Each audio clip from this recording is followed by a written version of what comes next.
Bonjour, je suis Sandrine Wolf, je suis la co-auteure de Oxapoloc et Suzanne Hopper.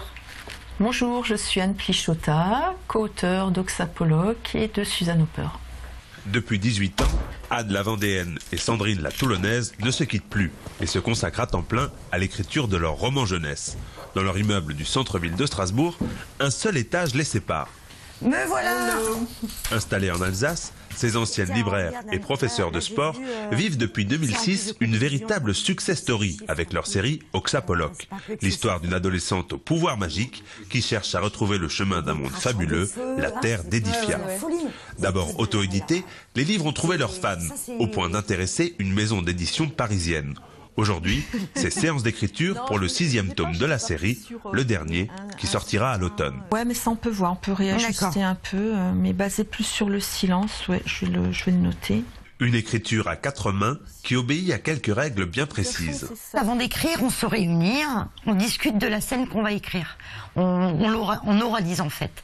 Et Anne prend les notes de cette discussion. Et toutes ces notes, elle va commencer à les romancer de son côté. Ensuite, elle écrit en noir, elle va m'envoyer le texte. Et dans ce texte, je vais faire un peu comme les peintres, on va ajouter des couches, et ces couches, elles sont rouges pour ma part.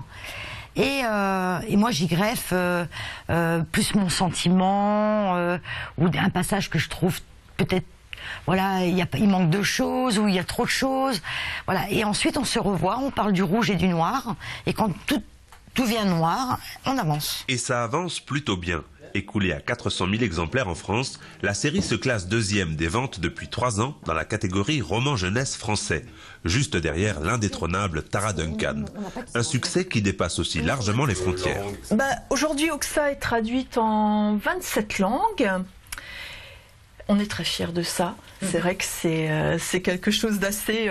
c'est super troublant en fait d'avoir la Oxa en russe. Je suis incapable de comprendre le moindre mot et pourtant c'est moi qui l'ai fait. Voilà, ça c'est vraiment troublant. Après Oxapoloc, les deux auteurs se lancent dans une nouvelle aventure avec la trilogie Suzanne Hopper, dont le premier tome est sorti au mois de mars. Un roman jeunesse plus sombre, sans magie, comme un nouveau départ pour Anne et Sandrine. On manque de recul aussi, arrivé à un moment, d'écrire autre chose, de faire autre chose et de se concentrer comme ça sur une autre histoire qui est peut-être aussi plus proche de nous, hein, de ce qu'on est réellement, de notre état d'esprit, je dirais. Hein. Même si Oxa est très très fidèle à ce qu'on est, disons que Suzanne, c'est une autre part de nous-mêmes qu'on avait aussi envie de révéler. Avec 15 000 fans sur la page Facebook et sur le forum, les livres font le buzz sur Internet, mais surtout dans les librairies.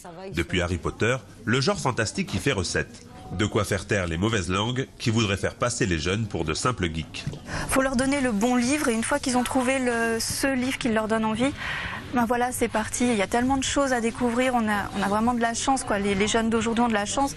On a du fantastique, on a des romans un peu plus réels, on a des romans sentimentaux, on a des romans d'humour. Donc il y a tellement de choses que moi, effectivement, ça me fait sourire d'entendre que les enfants ne lisent pas ou qu'ils n'aiment pas lire. C'est pas possible. Il y a vraiment de quoi découvrir et s'éclater, quoi.